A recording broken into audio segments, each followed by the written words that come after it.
시비와 줄거리. 파블리시체프의 진짜 아들은 자신이라고 주장하는 브로도프스키와 함께 몰려온 청년들은 미시킨 공작을 모욕하고 중상과 비방이 가득한 기사를 읽게 한다.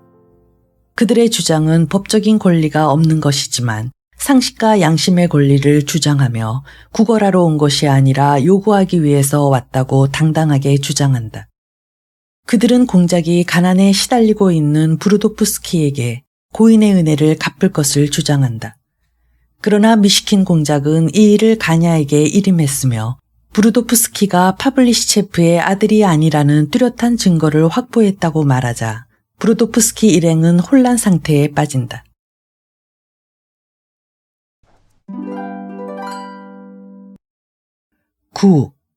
물론 당신은 다음과 같은 사실을 부정하진 않을 겁니다. 하고 가냐는 브로도프스키를 똑바로 바라보며 입을 열기 시작했다. 브로도프스키는 눈을 동그랗게 뜨고 그를 바라보면서 귀를 바싹 기울이고 있었다. 그 얼굴에는 낭패의 빛이 역력히 나타나 있었다. 아니, 부정하기를 원치 않을 줄로 압니다. 다름 아니고 당신의 어머니께선 8등간 브로도프스키 씨, 즉 당신의 아버지와 정식으로 결혼한 후 만 2년 만에 당신이 출생했다는 사실을 말입니다. 당신의 생년월일을 실제로 증명하기란 지극히 쉬운 일입니다. 따라서 당신 자신에게나 어머니에게 너무나도 모욕적인 그 기사는 순전히 켈레르시 한 개인의 공상이 지나친 익살로 표현된 것에 불과하다고 밖에 달리 어떻게 설명할 도리가 없습니다. 켈레르시는 그렇게 함으로써 당신의 권리를 한층 더 명백하게 하여 당신의 이익에 도움을 줄 수 있다고 생각했을 겁니다.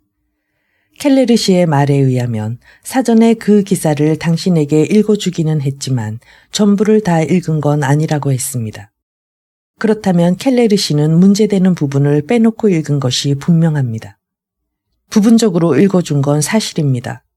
하고 곤투코치가 말을 가로채며 계속했다.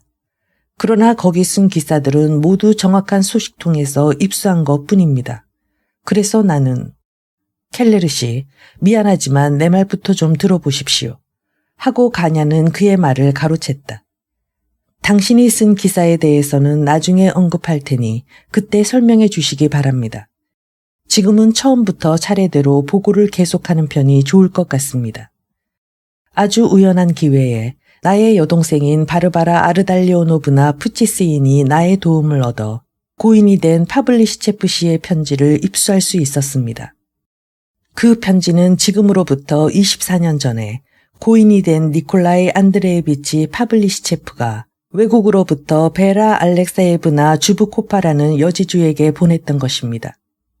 이 주브코바라는 미망인은 나의 여동생과 아주 절친한 사이지요.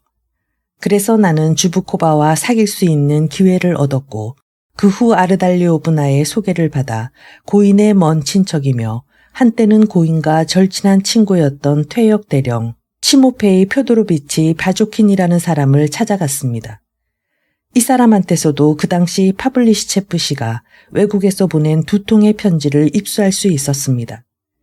이 3통 편지의 발송 연월일과 그리고 그 내용으로 보아 파블리시체프 씨는 브루도프스키 씨의 출생 1년 반 전에 외국으로 떠났고 그 후 2년간을 계속해서 외국에서 체류하고 있었다는 것이 명백하게 증명됩니다. 이것은 의심할 여지가 없는 확고한 사실입니다. 그런데 브루도프스키 씨, 당신도 아시다시피 당신의 어머니는 일생 동안 한 번도 러시아 밖으로 나가신 일이 없습니다. 이 자리에서 나는 그 편지를 읽지는 않겠습니다. 시간도 꽤 늦었기 때문에 우선 사실만을 설명하겠습니다. 만일 원하신다면 내일 아침에라도 그 편지를 보여드릴 테니 증인이건 필적 감정가이건 얼마든지 불러 확인하십시오. 다만 내가 지금 보고한 것이 엄연한 사실이라는 것은 의심할 여지가 없습니다. 그리고 그렇게 된다면 물론 이 사건은 이것으로 와해되고 완전히 소멸되어 버리고 마는 것이지요. 다시금 자중이 떠들썩해지더니 뒤이어 심상치 않은 동요가 일어났다. 장본인인 브루도프스키는 벌떡 자리에서 일어났다. 만일 그것이 사실이라면 나는 속은 것입니다. 완전히 속아온 것입니다. 그러나 체바로프가 나를 속인 것이 아니라 그전부터 다른 사람들이 나를 속여온 것입니다. 이제는 필적 감정가도 증인도 필요 없습니다. 나는 당신의 말만 믿고 깨끗이 모든 것을 단념하겠습니다. 안녕히 계십시오. 그리고 그는 모자를 집어들더니 의자를 옆으로 밀어내며 밖으로 나가려 했다. 브루도프스키 씨, 잠깐만. 하고 가냐는 나직하고 부드럽게 불러세웠다. 한 5분만 기다려 주시길 바랍니다. 이 사건에 관련되어 매우 중요한, 특별히 당신에게는 지극히 흥미있는 몇 가지 사실이 판명되었기 때문에 내 생각으로는 당신이 이것을 알아두시는 게 좋으리라고 생각됩니다. 그것으로 사건의 전모가 완전히 밝혀진다면 당신도 매우 유쾌해지리라 믿습니다. 브루도프스키는 깊은 생각에 잠긴 표정으로 약간 고개를 숙인 채 아무 말 없이 다시 자리에 앉았다. 그와 함께 자리를 박차고 일어섰던 레베제프의 조카도 다시 제자리에 앉았다. 그에게선 아직도 당황한 빛이 보이지 않았지만 그래도 약간 풀이 죽어 있었다. 이폴리트는 잔뜩 눈살을 찌푸린 채 시무룩한 얼굴을 하고 있었다. 그는 내심 크게 놀란 모양이었다. 그리고 바로 그 순간 갑작스레 심한 기침을 터뜨리며 토해낸 피로 자기 손수건을 아주 빨갛게 물들여버리고 말았다. 곤투코치는 천만 뜻밖이라는 표정으로 눈만 끔뻑이고 있었다. 이것 봐, 브루도프스키. 그는 입맛이 쓴 듯이 소리 질렀다. 그래, 내가 그때 너에게 뭐라고 했어. 어쩌면 자네는 파블리시체프의 아들이 아닐지도 모른다고 하지 않더냔 말이야. 이때 참다 못해 킬킬거리는 웃음소리가 일어났다. 그 중에는 사뭇 커다란 소리로 웃어대는 사람도 두서넛 있었다. 켈레르 씨, 방금 당신이 말한 내용은? 하고 가냐는 재빨리 곤투코치의 말꼬리를 잡았다. 전적으로 가치가 있는 말입니다. 그렇지만 나는 가장 정확한 자료를 근거로 하여 다음과 같이 단언할 수 있는 권리를 가지고 있습니다. 즉 브루도프스키 씨는 자기의 생년월일을 잘 알고 있었지만 그 당시 파블리시체프 씨가 외국에 가 있었다는 사실은 몰랐던 것입니다. 파블리시체프 씨는 그 생애의 대부분을 외국에서 보냈으며 러시아에는 이따금씩 돌아왔었습니다. 더욱이 그 당시의 외국 여행은 20여 년 이상 경과한 오늘에 이르기까지 특히 기억해둘 만큼 희귀하고 특수한 사실이 아니었기 때문에 파블리시체프 씨와 아주 가까웠던 사람들조차도 희미하게 밖에는 기억하고 있지 않았습니다. 따라서 그 당시는 브로도프스키 씨가 아직 세상에 태어나기도 전이기 때문에 그 사실을 모르고 있었다는 것은 지극히 당연한 일입니다. 물론 당시의 사정을 조사하여 증거를 입수한다는 것은 불가능한 일이 아닐 것입니다. 그러나 솔직히 말해서 내가 입수한 증거는 실로 우연한 기회에 발견된 것이고 만일 그렇지 않았더라면 10중 8구는 아무런 증거도 찾지 못했을는지도 모릅니다. 그런 형편이었으니까 설사 브로도프스키 씨나 체바로프가 증거를 찾아보려 했다손 치더라도 그건 거의 불가능했을 것입니다. 하기야 그런 생각조차 하지 않았을지도 모르겠습니다만. 실례지만 이볼긴 씨, 하고 갑자기 이폴리트가 신경질적으로 말을 가로챘다. 도대체 무엇 때문에 그런 잠꼬대 같은 소리를 늘어놓는 겁니까? 제 말이 지나쳤으면 용서하십시오. 그러나 사건은 이미 명백해졌고 또 우리들은 이제 당신의 주장을 시인하고 있는데 무엇 때문에 그런 따분하고도 모욕적인 장강서를 늘어놓을 필요가 있느냐는 말입니다. 하기야 당신은 자기의 탐정 솜씨를 자랑하고 싶겠죠. 우리 일행과 공작 앞에서 자기가 얼마나 훌륭한 검사인가 또는 얼마나 민첩한 형사인가를 과시하고 싶을 것입니다. 만약에 그것이 아니면 브루도프스키가 이 사건에 관련된 것은 다만 그 당시의 사정을 몰랐기 때문이었다고 그를 위해 변호와 사죄를 대신 맡고 나서겠다는 겁니까? 만약에 그렇다면 브로도프스키는 당신의 변호나 사죄를 필요로 하지 않고 있다는 것을 당신 자신도 잘 아실 게 아닙니까? 브루도프스키는 억울합니다. 그렇지 않아도 괴롭고 거북한 입장에 있습니다. 당신이 그것을 이해해줘야 하지 않겠느냐 말입니다. 알았어요, 이폴리트 씨. 그만하시오. 하고 가냐는 간신히 그의 말을 막았다. 잠깐 진정하시오. 그렇게 흥분하시면 좋지 않습니다. 당신은 건강이 매우 좋지 않은 것 같군요. 진심으로 동정합니다. 정 그러시다면 당신들이 충분히 알아두어서 결코 해롭지 않을 것이라고 생각되는 몇 가지 사실만을 말씀드리고 내 얘기를 끝맺겠습니다. 자중이 약간 지루하다는 듯이 웅성거리는 기색을 눈치챈 그는 이렇게 덧붙였다. 나는 이 사건에 흥미를 가지고 계신 분들에게 다음에 몇 가지 증거만을 제시하겠습니다. 그럼 브루도프스키 씨, 잘 들어주십시오. 파블리시체프 씨가 당신의 어머니를 여러 가지로 보살펴 준 것은 다만 당신 어머니의 언니 되는 분이 파블리시체프 씨가 젊었을 적에 사랑했던 하녀였다는 한 가지 이유 때문입니다. 파블리시체프 씨는 어떤 일이 있더라도 그 하녀와 결혼할 결심이었으나 그 여자는 갑자기 병이 들어 죽어버리고 말았던 것입니다. 여기에 관해서 나는 정확한 증거를 가지고 있습니다. 이 정확하고도 엄연한 사실을 알고 있는 사람은 불과 몇 사람밖에 없기 때문에 이제는 완전히 잊혀지고 있는 형편입니다. 그 후 파블리시체프 씨는 그때 10살도 안 된 당신 어머니를 자기 집에 데려다가 친부모 못지않게 양육하고 막대한 지창금까지 미리 떼어주었는데 그것이 친척들 사이에서 적지 않은 무리를 일으켰던 모양입니다. 그 중에는 파블리시체프 씨가 자기의 옛 애인의 동생과 결혼하는지도 모른다고 생각한 사람도 있었으니까요. 그러나 결국에 가서 당신의 어머니는 자기 자신의 희망에 따라 20살 때 등기소 관리인 브루도프스키 씨에게 출가했던 것입니다. 이건 역시 가장 정확한 방법으로 증명할 수 있습니다. 나는 당신의 아버지 되는 분의 사람됨을 설명하기 위해 약간의 믿을 만한 사실을 수집한 바 있습니다만 당신의 아버지는 지극히 비사무적인 분이어서 어머니의 지창금인 1만 5천 루블을 받게 되자 즉시 관직을 버리고 상업 방면에 손을 댔습니다. 그러나 남에게 사기를 당해 자본금을 몽땅 잃어버리고는 그 괴로움을 이기지 못해 술을 마시기 시작했는데 결국은 그 술 때문에 결혼 후 8년 만에 세상을 떠나고 말았습니다. 이것은 당신 어머니로부터 직접 들은 얘기지만 그 후 어머니는 말할 수 없는 가난 속에 빠져들어 파블리시체프 씨의 관대한 배려가 없었던들 이미 옛날에 죽어버렸을지도 모른다는 것입니다. 파블리시체프 씨는 해마다 600루블씩 꼬박꼬박 보내주었다고 합니다.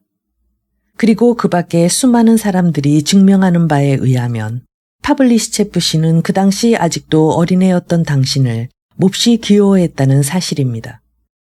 이와 같은 사실들과 당신의 어머니가 하신 말들을 종합해보면 파블리시체프 씨가 당신을 사랑해 준 것은 주로 당신이 유년 시절에 말더듬이었다든가 아니면 불구였다든가 어쨌든 그런 종류의 가엾고도 불행한 아이였기 때문이라는 게 틀림없습니다. 말이 나왔으니 말입니다만 그분은 운명의 신에게 학대를 받고 버림을 받은 모든 사람들, 그 중에서도 특히 어린이들에게 한평생 깊은 동정심을 품고 있었다는 것이 여러 가지 정확한 증거에 의해 밝혀졌습니다. 이것은 이번 사건을 규명하는 데 가장 중요한 열쇠가 되리라 믿습니다. 그리고 마지막으로 또 하나의 중요한 사건을 정확하고도 상세하게 밝혀낼 수 있었음을 나는 스스로 자랑스럽게 생각합니다. 당신은 그분의 힘으로 중학교에 입학해 특별한 보호를 받으며 공부할 수 있었던 것입니다.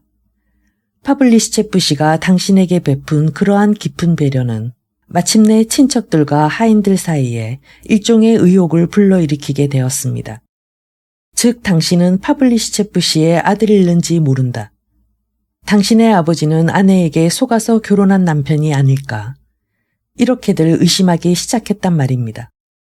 이 의혹이 그들 사이에 확고한 신념으로 굳어져 버린 것은 파블리시체프 씨가 이미 노령에 이르러 그 유언장에 대해서 모두들 궁금해하고 있던 무렵이었습니다. 그때는 벌써 옛날에 있었던 일들을 까맣게 잊어버린 데다가 새삼스레 그것을 조사해 볼 수도 없었던 것입니다. 이런 소문이 아마 당신의 귀에까지 들어가서 당신의 생각을 완전히 사로잡은 것은 아닌가 하는 생각이 드는군요. 나는 당신의 어머니를 만나 뵈었습니다만 어머니도 그런 소문은 들어서 알고 있었으나 당신이 이런 소문에 현혹되어 있는 줄은 아직도 모르고 있더군요. 나도 역시 그러한 말을 하지는 않았습니다. 브루도프스키 씨, 내가 푸스코프에서 당신의 어머니를 만나 뵈었을 때 당신의 어머니는 병고와 극도의 가난 속에 시달리고 있었습니다. 파블리시체프 씨가 돌아가신 후부터 그렇게 되었다고 합니다. 그러나 어머니는 감사의 눈물을 흘리면서 지금은 오직 당신 덕택에, 당신이 도와주는 덕택에 그날그날을 보내고 있다. 그리고 당신의 장래에 많은 기대를 걸고 있다고 하시더군요. 어머니는 당신이 크게 성공하리라는 것을 굳게 믿고 있었습니다. 이제는 더 이상 참을 수 없소. 레베제프의 조카가 버럭 고함을 질렀다. 도대체 무엇 때문에 그따위 소설 같은 얘기를 늘어놓는 거요. 그런 추잡하고 무례한 소리가 어디 있단 말이요. 하고 이폴리트가 부르르 몸을 떨었다. 그러나 브루도프스키는 아무 말도 없이 꼼짝하지 않고 앉아 있었다. 무엇 때문이냐고요? 어째서냐고요? 마음속으로 자기의 결론을 준비해가며 가냐는 일부러 능청을 떨고 놀란 표정을 지어 보였다. 첫째로 브루도프스키 씨도 지금에 와서는 자기에 대한 파블리시체프 씨의 사랑이 결코 친자식에 대한 사랑이라기보다는 단순한 자비심이었다는 것을 아시리라 믿습니다. 그렇다면 브루도프스키 씨는 켈레르 씨가 그 신문 기사를 미리 읽어주었을 때 그것을 보증하고 찬성하기 전에 우선 이런 사실을 알았어야 했을 거란 말입니다. 브루도프스키 씨, 내가 이렇게 얘기하는 것도 실은 당신이 순결한 사람이라 믿고 있기 때문입니다. 둘째로 이 사건에 관해서는 체바로프조차도 전혀 사기적인 속셈이 없다는 것을 알 수 있습니다. 나로서는 이것이 매우 중요한 점입니다. 왜냐하면 아까 공작이 극도로 흥분한 나머지 나까지도 이 불행한 사건에 대해서 사기성이 농후하다고 생각하는 것처럼 말씀하셨기 때문입니다. 그러나 그와 반대로 이 사건은 여러모로 보나 확고한 신념에 근거를 두고 행해졌던 것입니다. 그야 물론 체바로프는 어쩌면 굉장한 사기꾼인지도 모르겠습니다만 적어도 이 사건에 관해서만은 잔재주를 부릴 줄 아는 대서장이 이상의 아무것도 아니었습니다. 그는 변호인으로서 한몫 단단히 보려고 했을 뿐이며 그의 계산은 치밀하고도 정확한 것이었습니다. 그는 공작이 쉽사리 사람들에게 돈을 내주곤 한다는 사실, 파블리시체프 씨에 대한 공작의 감사와 존경의 정, 그리고 이미 세상에 널리 알려진 명예 및 의무에 대한 공작의 옛 기사도적인 견해 등 이런 점을 노렸던 것입니다. 그러면 브루도프스키 씨 자신은 어떤가? 여기에 대해서는 다음과 같이 말할 수도 있겠지요. 즉 브루도프스키 씨는 오래전부터 그 어떤 신념을, 다시 말해서 자기가 틀림없는 파블리시체프 씨의 아들일 것이라는 신념을 가지고 있었던 차에 체바로프라든가 주위 사람들의 충동을 받자 이해를 따지기에 앞서 정의와 진보, 나아가서는 인류에 대한 의무감에서 이 사건을 생각하기 시작했을 것입니다. 이 정도 말씀드리면 외모야 어떻든 브루도프스키 씨가 어디까지나 결백하다는 것은 명백해졌으리라 믿습니다. 그리고 공작도 이제는 전보다 더욱 기꺼이 친구로서의 조력은 말할 것도 없고 아까 교육사업인이 파블리시체프 씨에 대한 기념인이 하는 말 끝에 제의한 실제적인 원조까지도 어김없이 지키리라 확신하는 바입니다. 그만, 가브릴라 아르달리오노비치, 그만둬요. 공작은 소스라치게 놀라면서 이렇게 소리쳤으나 이미 때는 늦었다. 아까부터 벌써 3번씩이나 했잖소. 하고 브루도프스키가 신경질적으로 소리질렀다. 난 돈 같은 건 필요 없어요. 절대로 받지 않겠소. 어째서 내가 싫습니다. 그까짓 돈. 이렇게 말하고 그는 획 몸을 돌려 테라스로부터 뛰어내려가려 했으나 레베제프의 조카가 그의 손을 붙잡고 뭐라고 소근거렸다. 그러자 그는 갑자기 되돌아오더니 호주머니에서 봉함이 되어 있지 않은 커다란 봉투를 꺼내 공장 옆에 있는 탁자 위에 내던졌다. 자, 돈이요. 당신은 감히 나한테 이따위 돈을 250루블이에요. 당신이 무례하게도 증여라는 명목으로 체바로프를 통해 보내준 바로 그 돈입니다. 독토렌코가 이렇게 설명했다. 신문에는 50루블이었어요. 콜야가 소리쳤다. 내가 잘못했습니다. 하고 공작은 브루도프스키에게 다가갔다. 브루도프스키 씨, 정말로 미안하게 됐습니다. 그렇지만 절대로 그 돈을 증여의 형식으로 드린 것은 아닙니다. 나는 오늘도 지금도 당신한테 미안하다고 말씀드렸습니다만 또 아까도 모욕적인 말을 해서 미안합니다. 공작은 극도로 정신이 혼란되어 겉으로 보기에도 몹시 필요한 것 같았고 하는 말은 도무지 두서가 없었다. 아까 내가 사기행위라고 말한 건 당신을 두고 한 말이 아닙니다. 그건 착각을 일으킨 것입니다. 그리고 나는 당신이 나와 같은 환자라는 말을 했습니다. 그러나 당신은 나와 같은 이따위 인간이 아닙니다. 당신은 가정교사를 해가며 어머니를 부양하고 있으니까요. 나는 당신이 자기 어머니 얼굴에다 흑칠을 했다고 했습니다만 당신은 누구 못지않게 어머니를 사랑하고 있습니다. 어머니께서 직접 그렇게 말씀하셨습니다. 나는 아무것도 모르고 그런 소리를 한 것입니다. 아까는 가브릴라 아르달리오노비치가 끝까지 얘기해주지 않았기 때문에 정말 죄송하게 됐습니다. 그리고 나는 당신에게 1만 루블을 제공하겠다고 했는데 그건 그런 식으로 말을 꺼내서는 안 되는 것이었습니다. 그러나 이제 와서 후회한들 무슨 소용이 있겠습니까? 당신은 이제 나를 더없이 경멸하고 있을 테지요. 여기는 정신병원이로구먼. 리자베타 프로코피예브나가 외쳤다. 그래요. 정말 정신병원이에요. 참다 못한 아글라야도 소리를 질렀다. 그러나 그녀의 목소리는 떠들썩한 소음 때문에 다른 사람의 귀에는 들리지도 않았다. 모두들 큰 소리로 말을 주고받기도 하고 자기 의견을 토로하기도 했다. 그 중에는 논쟁을 하는 사람, 웃고 있는 사람도 있었다. 머리끝까지 화가 치민 예판친 장군은 몹시도 위신이 손상된 얼굴로 리자베타 프로코피예브나가 나오기를 기다리고 있었다. 공작, 정말 당신은 대단히 훌륭한 사람이군요. 레베제프의 조카가 마지막으로 이렇게 중얼거렸다. 당신은 자기의 병을 점잖게 표현하기 위해 병이라고 해둡시다. 최대한도로 이용할 줄 안단 말입니다. 상대방에게 우정을 표시하는 거라든가 돈을 제공하는 방법이 당신만큼 능란하고 교활하다면 누구나 그것을 거절할 수는 없을 테지요. 요컨대 지나치게 순진하다든가 아니면 지나치게 교활하든가 어느 한쪽이겠지요. 그중 어느 쪽인가는 당신 자신이 누구보다도 잘 알고 있을 겁니다. 여러분, 잠깐만. 그 사이에 돈이 든 봉투를 열어본 가냐가 갑자기 소리 질렀다. 이 속에는 250루블이 아니라 100루블밖에 없습니다. 공작, 나는 혹시나 해서 열어보았는데. 그냥 두어요. 그냥 두라니까. 공작은 가냐에게 손을 저어 보였다. 아니죠. 내버려둘 문제가 아니에요. 하고 레베제프의 조카가 재빨리 물고 늘어졌다. 우리는 당신의 내버려두라는 그 말이 싫단 말이에요. 우리는 절대로 도망치든가 행방을 감추지는 않겠습니다. 그래서 정정당당하게 말하겠습니다. 그 봉투 속에는 250루블이 아니고 100루블밖에는 없어요. 하지만 어쨌든 마찬가지가 아니겠습니까? 아니지요. 마찬가지랄 수는 없지요.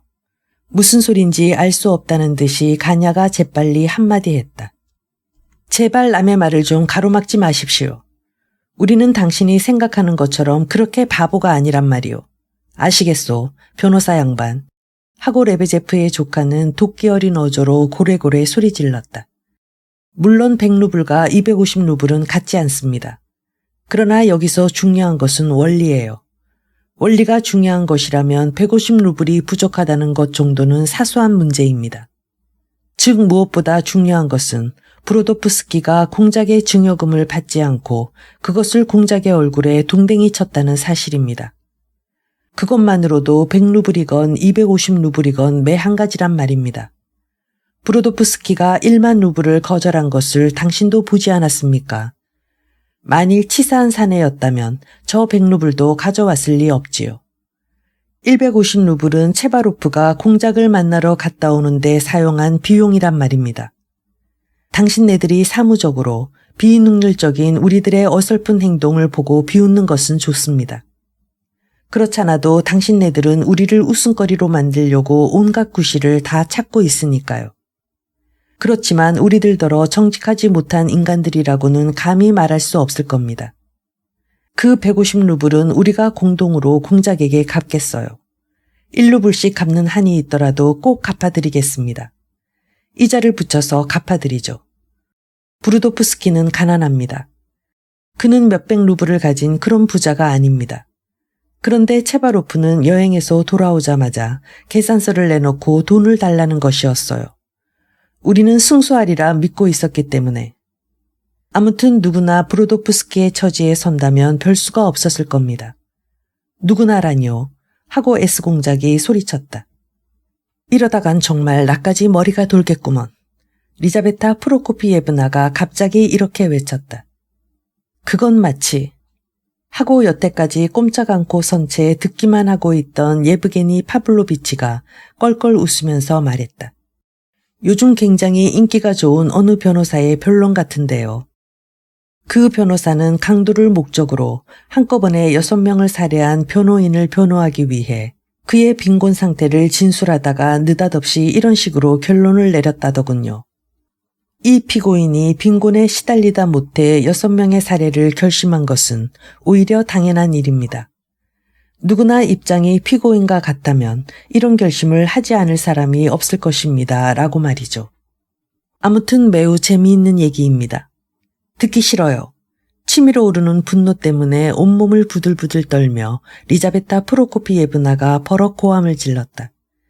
이젠 제발 그따위 말같지 않은 소리는 집어치워요. 그녀는 극도의 흥분 속에 빠져 있었다. 고개를 뒤로 젖히고 오만하고도 성급한 도전적인 자세를 취한 채 이글이글 타오르는 시선으로 자중을 둘러보고 있었다. 그러나 그 자중의 사람들은 누가 제 편이고 누가 적인지도 분간하지 못하는 것 같았다. 그것은 체면불고하고 누구에게든지 마구 덤벼들어 아기다툼을 하지 않고는 배겨내지 못할 정도로 감정이 격해 있는 그런 모습이었다. 오랫동안 갇혀있던 분노의 물결이 마침내 둑을 무너뜨리고 소용돌이치는 바로 그러한 정신상태였다. 리자베타 프로코피예브나를 아는 사람들은 그녀의 심중에 무엇인가 심상치 않은 것이 일어났음을 즉각적으로 느낄 수 있었다. 그 일에 대해 이반 표도로비치 장군은 이튿날 S공작에게 우리 한 사람은 가끔 그렇게 흥분하는 수가 있긴 하지만 어제처럼 심한 적은 별로 없었소. 3년에 한 번쯤 있을까 말까 했죠. 절대로 그보다 더 많지는 않았어요. 하고 변명 비슷한 말까지 했다. 염려 마세요, 이반 표도로비치. 리자베타 프로코피예브나는 장군을 보고 소리쳤다. 왜 자꾸 나한테 손짓을 하세요? 왜 진작 나를 여기서 끌어내시지 않았어요? 당신은 내 남편이고 우리 집의 가장이 아니냔 말이에요. 내가 만일 당신 말을 듣지 않고 당신을 따라 나서지 않았다면 내 귀를 잡고서라도 끌어냈어야 했잖아요. 그렇게까지 하기가 못했다면 딸들만이라도 이런 자리에 더 이상 머물러 있지 않게 손을 썼어야 옳았단 말이에요. 그러나 좋아요. 이제는 내 힘으로 방법을 강구하겠어요. 이런 수치스러운 일을 당했으니 앞으로 1년 동안은 한시도 잊어버릴 수가 없을 거예요. 아참, 공작한테도 감사의 말을 해야겠군요. 공작, 고마워요. 여러 가지로 대접을 많이 받았습니다. 젊은 사람들의 얘기를 듣느라고 너무 오래 앉아 있었던 것 같군요. 그런데 지금 이건 도대체 뭐죠? 그따위 비열한 수작들이 어디 있어요?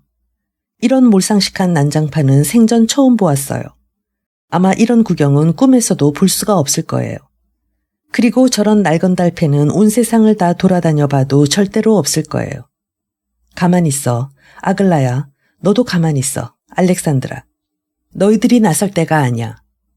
예브게니 파블로비치, 당신은 또 왜 내 옆에서 어정거리고 있는 거죠? 나는 이젠 당신 같은 사람에게 관심이 없어요. 그래서 공작, 당신은 결국 저 녀석들에게 사과를 한단 말이지요. 그녀는 또다시 공작에게 화살을 돌렸다. 듣고 있자니 나중에는 못하는 소리가 없군요. 도대체가 미안하오. 당신에게 돈을 드리기로 작정했습니다라니. 아니, 저 사람은 왜 희죽희죽 웃기만 하는 거지? 내 참 어이가 없어서. 벼랑간 그녀는 레베제프의 조카에게 덤벼들었다. 뭐? 우리는 그따위 돈은 거절합니다. 우리는 구걸하는 것이 아니라 요구하는 것입니다라고.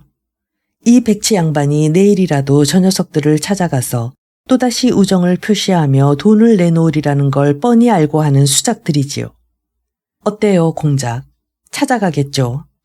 찾아가겠어요? 안 가겠어요? 찾아가겠습니다. 공작이 나직하고도 조용한 목소리로 대답했다. 들었지? 너는 그걸 계산해 넣고 있는 거야. 하고 부인은 또다시 독토랭코를 보고 말했다. 돈은 이미 호주머니 속에 들어온 거나 매일반이라 생각하고 우리를 우롱하려고 수작을 부리지만 이것 봐. 너한테 속을 바보를 찾고 싶거든 다른 데로 가봐. 난 너의 그 검은 속셈을 빤히 알고 있으니까. 리자베타 프로코피예브나 하고 공작이 소리쳤다. 이젠 돌아가시죠. 리자베타 프로코피예브나. 시간도 꽤 늦었어요. 그리고 공작도 함께 모시고 갑시다. S 공작이 미소를 지어 보이며 되도록 침착한 어조로 이렇게 말했다. 장군의 딸들은 어리둥절한 표정으로 한쪽 옆에 서 있었고 장군은 완전히 어리 빠진 사람처럼 우두커니 서 있었다. 다른 사람들 역시 놀란 얼굴이었다. 좀 멀리 떨어진 곳에 서 있던 사람들은 저희들끼리 낄낄대며 무엇인지 자기네끼리 귀옛말을 주고받고 있었다. 레베제프는 감동이 극단에 도달한 것 같은 표정이었다. 몰상식한 난장판은 말이죠. 어디에서나 찾아볼 수 있는 거예요. 레베제프의 조카는 의미심장한 어조로 이렇게 말했으나 역시 한풀 꺾인 음성이었다. 그렇지만 그것도 정도 문제야.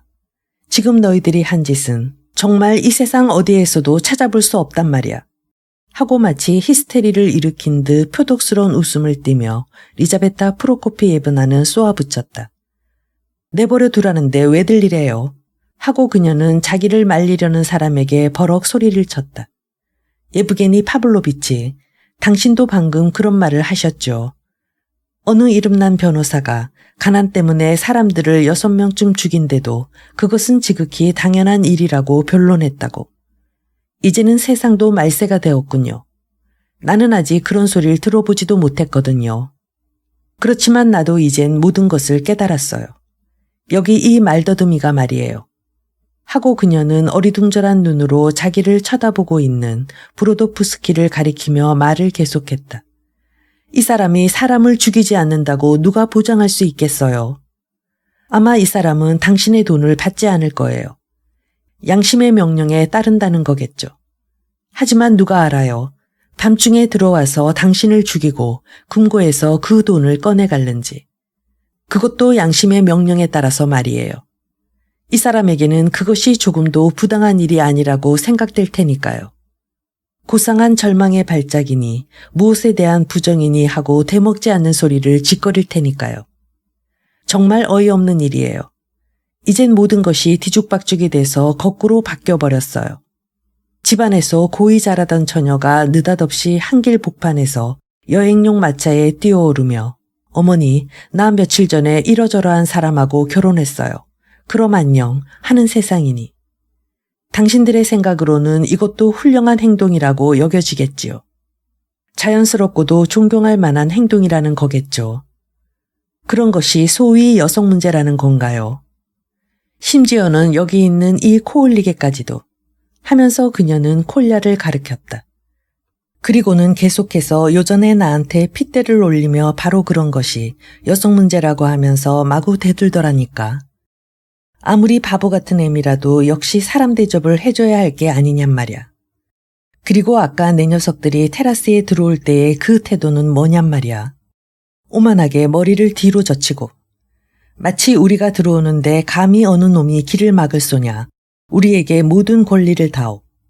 우리 앞에선 함부로 입을 놀리지 못할지어다. 우리에게 경의를 표해라. 이 세상에서는 볼 수 없는 최고의 경의를 표해야 한다. 그 대신 너희들은 노예만도 못한 최하의 지급을 감수해야 한다. 라는 뜻이 말이야. 입으로는 진리를 찾느니 권리를 주장하느니 하는 말을 떠벌리면서 한편으로는 이교도보다 더 지독한 비방과 중상을 신문에 써내고도 뻔뻔스럽게 구걸하는 게 아니라 요구하는 거라고. 우리는 당신한테 고맙단 말은 입 밖에도 내지 않겠습니다. 왜냐하면 그것은 당신 자신의 양심을 만족시키기 위해서 하는 일이니까요. 도대체 그따위 수작들이 어디 있냔 말이야. 너희들이 공작한텐 고맙단 말을 못하겠다면 공작은 너희들한테 이렇게 대답할 걸 알아야 해. 나는 파블리시체프 씨를 조금도 고맙게 생각하지 않습니다. 왜냐하면 그분이 나한테 은혜를 베풀어 준 것은 자기 자신의 양심을 만족시키기 위해서 한 일일 테니까요. 그런데도 너희들은 공작이 파블리시체프 씨에게 품고 있는 감사의 정만을 유일한 약점으로 삼고 있어. 공작은 너희들한테 빚을 지고 있는 게 아니야. 한 푼도 갚아줄 의무가 없어. 그러나 너희들은 결국 공작의 그 정만을 기대하고 있는 게 아니냔 말이야. 그런데도 뭐라고? 고맙단 말은 한마디도 하지 않겠다고. 도대체 정신들이 빠졌어.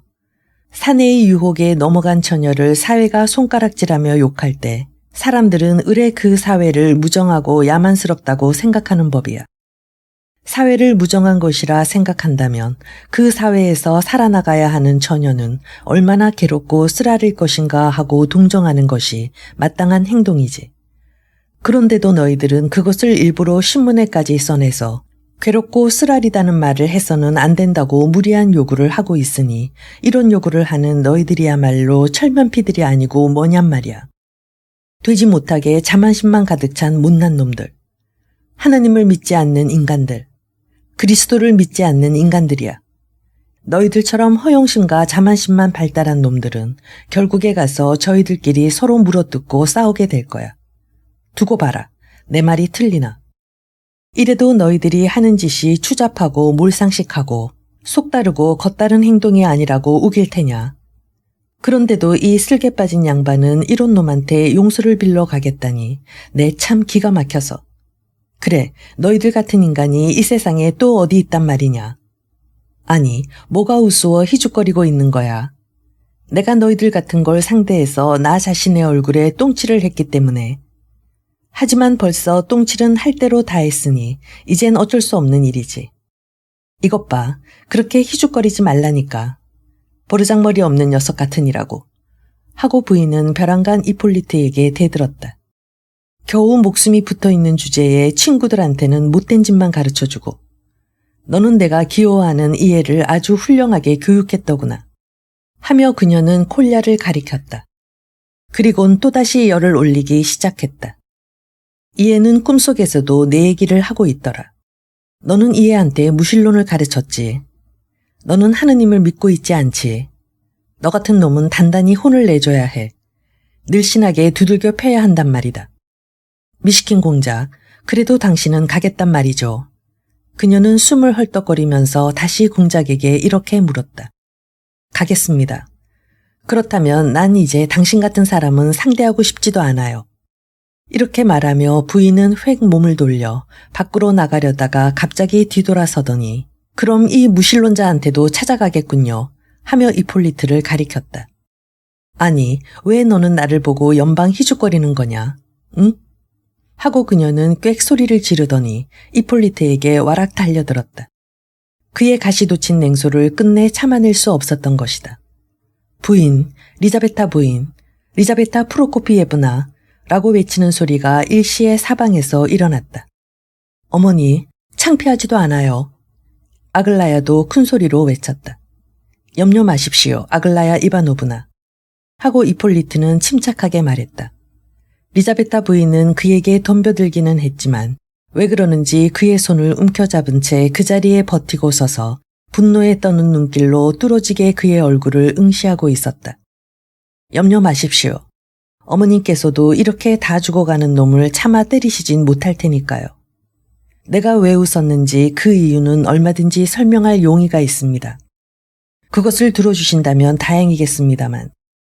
그때 그는 벼랑간 기침이 나서 한 1분 동안 계속해서 기침을 했는데 그것은 숨이 넘어갈 것 같은 심한 기침이었다. 죽어가면서도 여전히 큰 소리로구나. 리자베타 프로코피예브나는 그의 손을 놓아주고 입술에서 피를 닦아내는 꼴을 공포에 가까운 눈으로 바라보며 이렇게 외쳤다. 그래가지고서야 어디 말이나 제대로 할 수 있겠니? 어서 돌아가서 조용히 누워있어야 할 게다. 네, 그러죠. 하고 이폴리트는 쉰 목소리로 속삭이듯 조용히 대답했다. 집에 돌아가면 곧 눕도록 하겠어요. 2주일만 지나면 나는 죽습니다. 나도 알고 있어요. 지난 주일에 B가 그렇게 말하더군요. 그래서 만일 허락해 주신다면 마지막으로 몇 마디 하고 싶은 말이 있습니다. 정말 정신이 나갔니? 쓸데없는 소린 집어치워. 조용히 누워 있어야 할 사람이 무슨 이야기야. 자, 빨리 가서 누우래도. 리자베타 프로코피예브나는 깜짝 놀란 표정으로 소리쳤다. 이제 눕기만 하면 죽을 때까지 못 일어날 거예요. 하며 이폴리트는 힘없이 웃어 보였다. 어제도 나는 죽을 때까지 다시는 일어나지 않을 각오로 아주 누워버릴까 했었습니다만 아직도 다리가 말을 들어주는 것 같아서 이틀만 더 연기하기로 했습니다. 이 친구들과 함께 오늘 여기에 오려고. 그러나 이젠 아주 맥이 빠져버렸나 봐요. 그럼 진작 앉을 일이지. 자, 어서 앉아요. 여기 의자가 있으니까. 리자베타 프로코피예브나는 벌떡 일어나서 손수 의자를 권했다. 고맙습니다. 이폴리트는 나직히 말을 이었다. 그럼 부인은 이쪽을 향해 나와 마주 앉아주세요. 나와 얘기를 좀 하십시다. 부인께 꼭 할 말이 있으니까. 그는 또 한 번 부인에게 웃어 보였다. 생각해 보세요. 내가 이렇게 맑은 공기를 마시고 사람들과 얘기를 하는 것도 오늘이 마지막이란 말입니다. 2주일 후에는 틀림없이 땅속에 들어가게 될 테니까요. 그러니까 이것이 자연과 인간들에 대한 고별이라고 할 수 있겠죠. 나는 그리 대단한 감상파는 아닙니다만 그러나 이 사건이 여기 파블로프스크에서 일어난 것을 매우 기쁘게 생각하고 있어요. 역시 푸른잎이 무성한 나무를 바라본다는 건 좋은 일이니까요. 갑자기 그건 또 무슨 소리야. 리자베타 프로코피예브나는 어이없다는 듯이 입을 쩍 벌렸다. 꼭 열병에 걸린 사람 같군.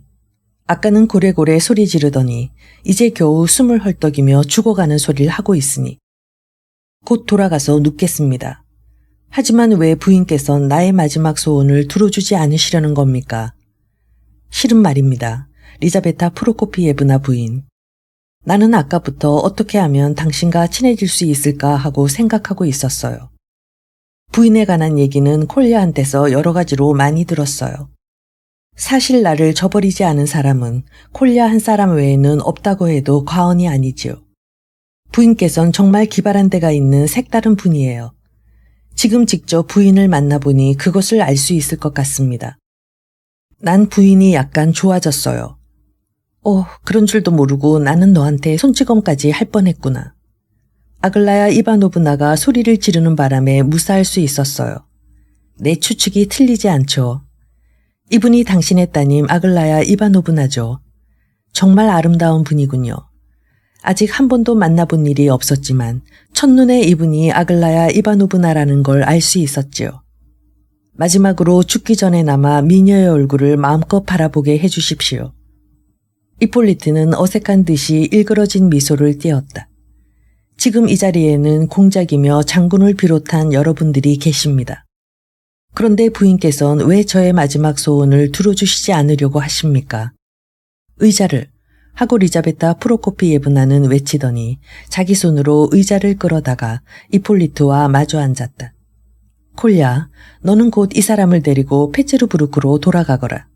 내일은 틀림없이 내가 직접. 미안하지만 공작한테 차를 한 잔 청하고 싶은데 몹시 필요해서. 어떻습니까? 리자베타 프로코피예브나. 당신은 공작을 댁으로 모시고 가서 차를 대접하실 생각이었던 모양인데 그보다도 그냥 여기 남아서 함께 시간을 보내주시는 것이. 그렇게 되면 공작은 우리들한테 차를 대접할 겁니다.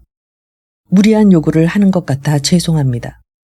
하지만 나는 당신이 어떤 분인지 잘 알고 있습니다. 당신은 참으로 착한 분입니다. 공작도 역시 착한 분입니다. 우리들은 모두가 다 어리석을 만큼 착하디 착한 인간들이죠. 갑자기 당황한 공작은 좌우를 두리번 살폈다. 레베제프가 곧 눈치를 채고 차를 준비하려고 황급히 안채로 들어가자 그의 딸 베라도 뒤따라 들어갔다. 그건 옳은 말이야 하고 장군 부인은 솔직히 시인했다. 그럼 얘기를 시작해봐. 그렇지만 너무 흥분해서는 안 돼요. 되도록 안정해야 돼요. 드디어 넌 내 마음을 움직이는데 성공했구나. 공작, 나는 당신한테 차를 얻어먹을 생각은 없었지만 사정이 이렇게 되었으니 여기 그냥 남아있겠어요. 그렇다고 나는 누구에게 용서를 빌지는 않겠어요.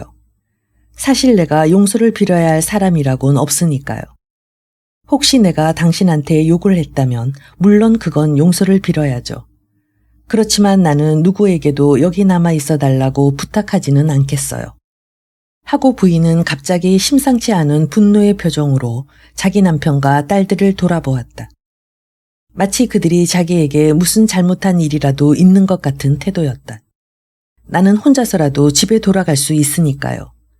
그러자 그녀의 말이 채 끝나기도 전에 일동은 그녀의 주위에 몰려들어 비위를 맞추려고 애썼다.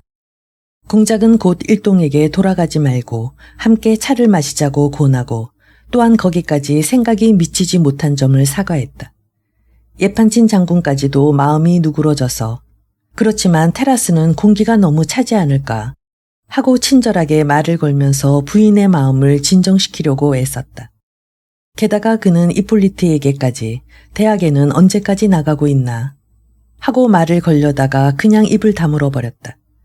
예브게니와 S공작도 갑자기 명랑해졌다. 아젤라이다와 알렉산드라의 얼굴에도 아직 완전히 사라지지 않은 경악의 표정 속에서 만족의 빛이 떠오르기 시작하고 있었다.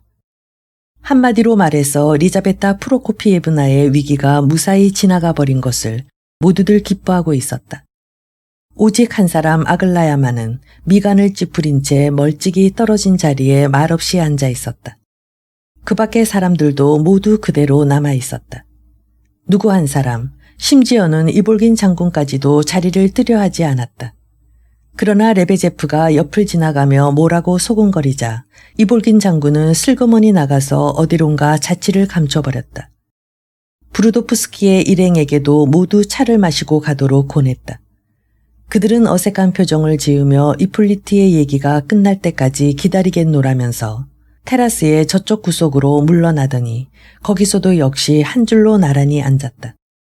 곧이어 레베제프가 자기 집에서 마시려고 미리 준비해 두었던 차를 가져왔다. 그래서 일동은 오래 기다리지 않고 찻잔을 받아들 수 있었다. 시계가 11시를 알렸다. 10.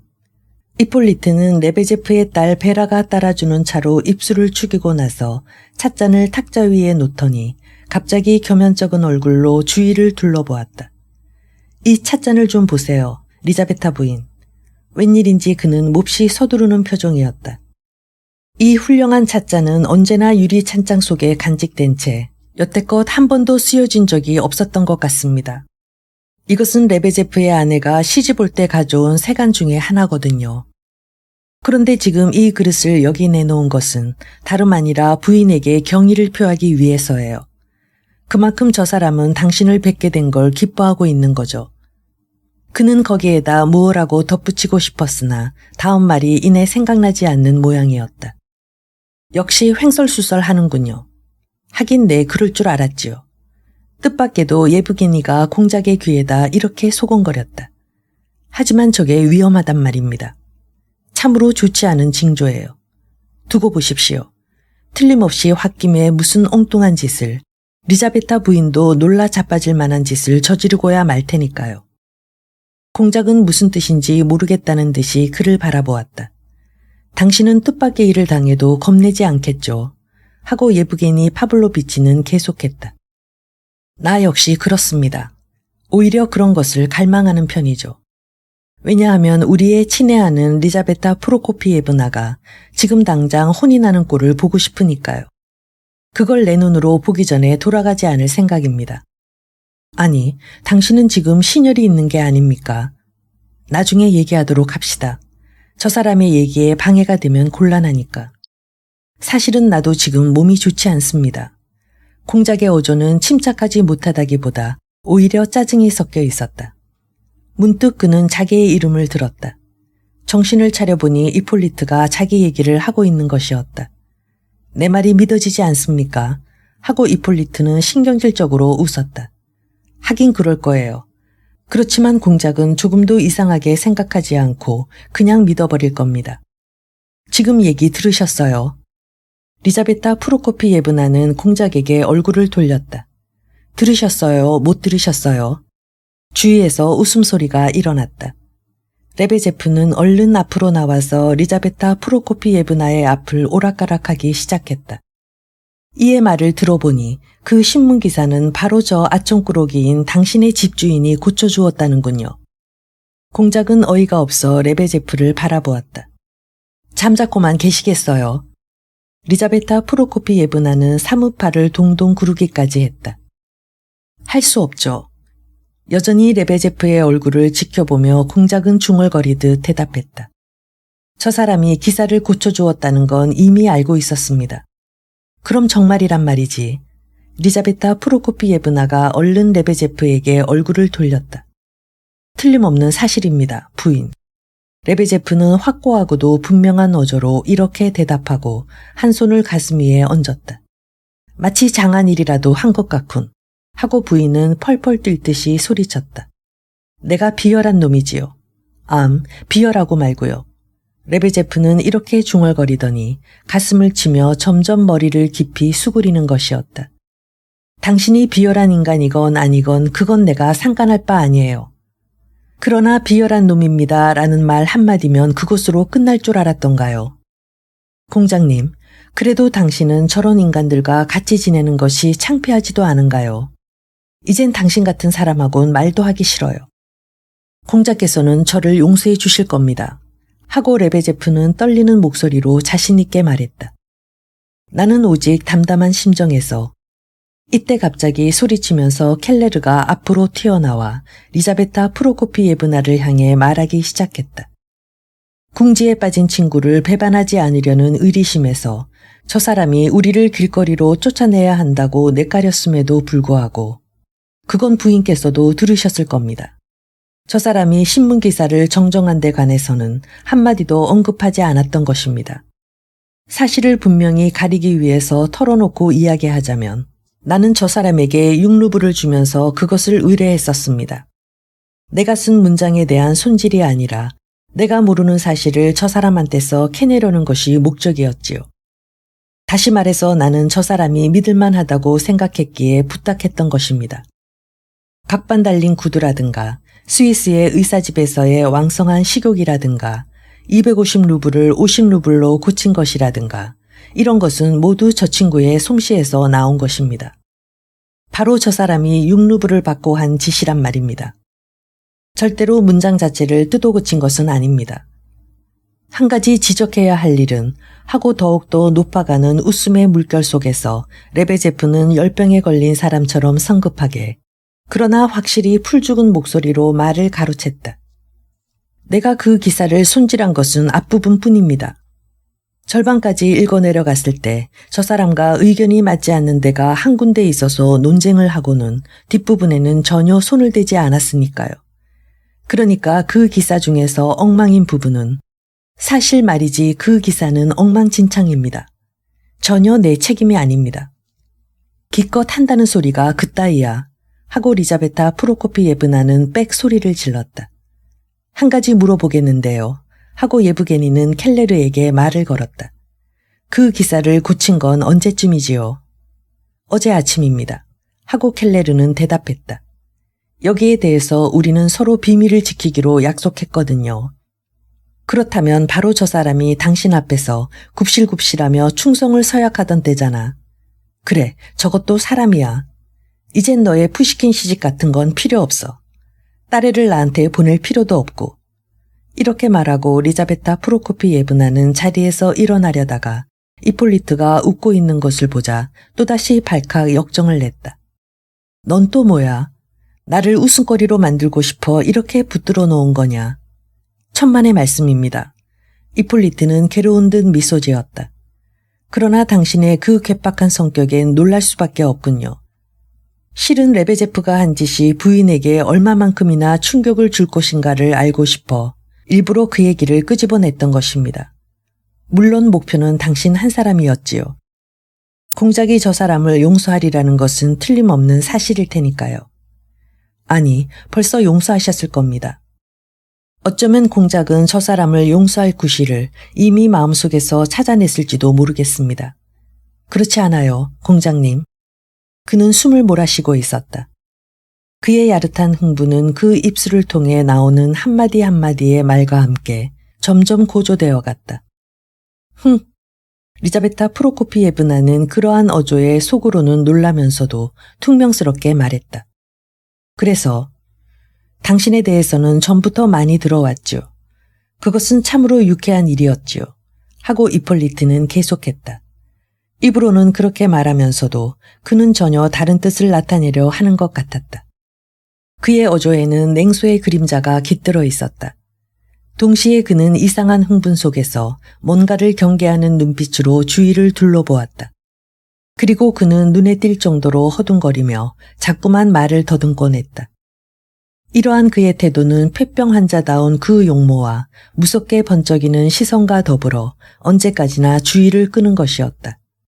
나는 세상 일에 대해서 잘 모릅니다. 이 점은 솔직히 인정합니다. 그러나 나도 놀라지 않을 수 없었습니다.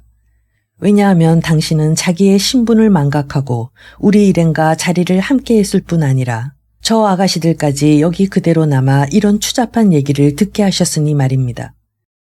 하기야 아가씨들도 소설 같은 데서 이런 얘기는 얼마든지 읽으셨겠지만 지금 머릿속이 복잡해 잘은 알 수 없지만 나 같은 코울리게에 사실 나는 아직 코울리게입니다. 이 점도 솔직히 인정하죠.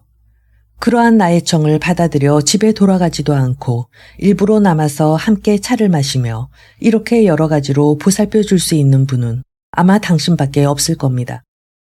물론 나의 표현이 적절한 것이 못 된다는 것은 자신도 인정합니다만 어쨌든 이러한 모든 것에 대해 찬양과 존경을 표하는 바입니다. 그러나 당신의 부군이신 각하께서는 반드시 이런 것을 불쾌하게 여기실 겁니다. 그건 각하의 표정만 봐도 이내 알 수 있으니까요. 그는 두서없는 말을 하고 웃음으로 얼버무리려 했으나 갑자기 기침이 터져나오는 바람에 2, 3분 동안 말을 계속할 수가 없었다. 저런, 당장 숨이 넘어가는군. 호기심에서 바라보고 있던 리자베타 프로코피예브나는 차가운 어조로 말했다. 자, 이제 그만둬. 너무 늦었어. 실례지만 나도 한마디 하게 해주게나. 끝내 참다 못한 이반 표트로비치가 갑자기 다급한 목소리로 입을 열었다. 내 아내가 여기 이렇게 앉아있는 것은 미시킨 공작이 우리들의 다정한 친구이며 이웃이기 때문이야. 어쨌든 자네처럼 어린 사람이 리자베타의 언행을 비평한다든가 내 얼굴에 나타난 표정을 큰 소리로 맞대놓고 이야기한다는 것은 약간 주제 넘은 짓이라고 생각하네. 게다가 내 아내가 여기 남은 것은 하고 장군은 한층 더 격한 어조로 말을 계속했다. 다만 괴상한 젊은이들을 좀 더 보고 싶다는 누구에게나 있을 수 있는 그런 호기심 때문이야. 내가 돌아가지 않고 여기 남아있는 것도 역시 같은 동기에서지. 다시 말하면 한 길을 지나다가 잠깐 걸음을 멈춘 것과 같은 거란 말이야. 한번 받을 만한 가치가 있는 그런 어떤 뭐랄까 희한한 것이란 말씀이죠. 하고 예브게니 파블로비치가 얼른 말을 받았다. 그래, 맞았어. 적당한 말이 생각나지 않아 끙끙대던 장군은 예브게니의 말이 몹시 반가웠던 모양이다. 말하자면 그 어떤 징계한 것을 본다는 심정이었던 거야. 만일 자네가 며칠 안 남은 목숨이라면 말일세. 리자베타가 자네를 상대해주고 있는 건 단지 자네가 환자라는 것, 그리고 자네의 그 비감한 언동에 아내가 동정심이 일어났던 때문이란 말이야. 자네같이 젊은 사람이 아직도 그걸 알아채지 못했다는 건 나로서는 심히 놀랍고도 유감스러운 일이라 아니할 수 없네. 하긴 수학적으로 이런 표현이 적절할는지는 모르겠네만 아무튼 내 아내의 명예나 성품이나 지위 같은 걸 더럽힌다면 그건 절대로 안 될 일이지. 장군은 얼굴을 붉히면서 이렇게 결론을 내렸다. 자, 그만 리자베타. 이제 그만 가볼까. 공작한테 작별 인사를. 좋은 교훈을 주셔서 감사합니다. 각하. 뜻밖에도 이폴리트가 정색해서 그를 바라보며 감동한 어조로 말했다. 돌아가요 어머니. 아직도 멀었어요. 아글라야는 더 이상 참을 수 없다는 듯이 자리에서 벌떡 일어났다. 여보, 2분만 더 기다려주세요. 리자베타 프로코피예브나는 정중한 자세로 남편에게 몸을 돌렸다. 어쩐지 이 애가 지금 신혈 때문에 헛소리를 하고 있는 것만 같아요. 저 눈을 보면 알 수 있잖아요. 이대로 두고 갈 수는 없어요. 레프 니콜라예비치, 이 애를 오늘 저녁 이곳에 머무르게 했으면 좋겠어요. 지금 페테르부르크로 돌아간다는 것은 무리가 아니겠어요. 공작, 왜 멍하니 앉아 있는 거죠? 하긴 따분하기도 하겠지만. 부인은 무슨 생각에선지 갑자기 S 공작에게 말을 건넸다. 알렉산드라, 이리 온. 머리를 좀 고쳐야겠구나. 그녀는 조금도 손질할 필요가 없는 딸의 머리를 매만져 주고 나서 키스를 했다. 그것 이외에 다른 목적이라고는 없었던 성 싶었다. 부인께서는 아직도 성장할 수 있는 자질을 풍부히 가지고 있다고 생각합니다. 이폴리트는 깊은 생각에서 깨어난 듯 또다시 입을 열었다. 아, 그렇지. 이런 말을 하고 싶었어요. 그는 문득 머리에 떠오르는 것이 있는 것처럼 희색이 만면하여 소리쳤다. 보세요. 브루도프스키는 진심으로 자기 어머니를 보호하려고 했던 거예요. 안 그래요? 그런데 오히려 그것이 어머니에게 욕을 보인 결과가 되어버렸단 말이에요. 그리고 공작만 하더라도 브루도프스키에게 격이 없는 우정과 거액의 돈을 제공하려 했고 또 우리들 중에는 아무도 공작에게 혐오를 느꼈던 사람은 없습니다. 그런데도 이 사람은 마치 불구대천의 원수처럼 되어버리지 않았느냐 말입니다. 아마 여러분께서는 브루도프스키가 자기 어머니에게 바람직하지 못한 짓을 했다고 해서 그를 미워하고 계실는지도 모릅니다. 어떻습니까? 그렇죠. 당신네들은 무조건 외형적인 아름다움만을 좋아하고 그것을 최고로 치는 사람들이니까요. 내 말이 틀렸어요. 사실 당신네들이 그것만을 중요시한다는 걸 나는 벌써부터 알고 있었거든요. 말이야 바른 말이지만 당신들 가운데는 어느 누구도 브루도프스키만큼 자기 어머니를 사랑하는 사람이 없을 것입니다. 공장님, 당신은 가녀를 통해서 브루도프스키의 어머니에게 몰래 돈을 보내주었지요. 나는 알고 있습니다. 그렇지만 나는 단언할 수가 있어요. 여기까지 말한 그는 갑자기 신경질적인 웃음을 터뜨렸다. 이번에는 도리어 브루도프스키 쪽이 형식상의 우아함이라든가 자기 어머니에 대한 존경이 결여되었다는 이유로 당신한테 덤벼들 겁니다. 두고 보십시오. 내 말이 틀리나. 그는 또다시 숨이 넘어갈 듯이 한바탕 기침을 해댔다. 이제 다 됐나? 하고 싶은 말 다 했어. 그럼 이젠 가서 자도록 해요. 열이 대단한 것 같은데. 여전히 상대방의 얼굴을 불안한 시선으로 바라보면서 리자베타 프로코피예브나는 짜증 섞인 어조로 말을 가로막았다. 원처럼 또다시 짓거리기 시작하는군. 당신은 아직도 웃는군요. 왜 나를 보고 자꾸만 웃죠? 알겠어요. 당신은 나를 비웃고 있는 거죠. 하고 이폴리트는 불안과 초조감이 뒤섞인 얼굴을 갑자기 예브게니에게 돌렸다. 예브게니는 정말 웃고 있었던 것이다. 나는 다만 한 가지 당신에게 묻고 싶었을 뿐입니다. 이폴리트, 미안합니다. 당신의 성을 잊어서. 체렌치예프예요. 하고 공작은 일러주었다. 참, 체렌치예프였지요. 미안합니다, 공작. 아까도 가르쳐 주신 걸 금방 잊어버려서. 체렌치예프 씨, 한 가지 당신에게 묻고 싶은 게 있어요. 당신은 창문 너머에서 사람들과 10분이나 15분만 얘기해도 모두가 당신의 말에 찬성하고 즉시 당신의 뒤를 따라 나설 것이라고 장담한 일이 있다는데 그게 정말입니까? 그런 말을 했을는지도 모르죠. 이폴리트는 뭔가 짐작이 가는 게 있다는 표정으로 대답했다. 아니, 틀림없이 그런 말을 했을 겁니다. 그는 다시금 활기를 띠며 예브게니 파블로비치의 얼굴을 응시한 채 불쑥 이렇게 덧붙였다. 그런데 그게 어쨌다는 겁니까? 아무것도 아닙니다. 그저 참고 삼아 분명히 알아두려는 뜻에서. 예브게니는 하던 말을 끊고 입을 다물어 버렸으나 이폴리트는 불안한 기대 속에 그의 얼굴을 언제까지나 지켜보고 있었다.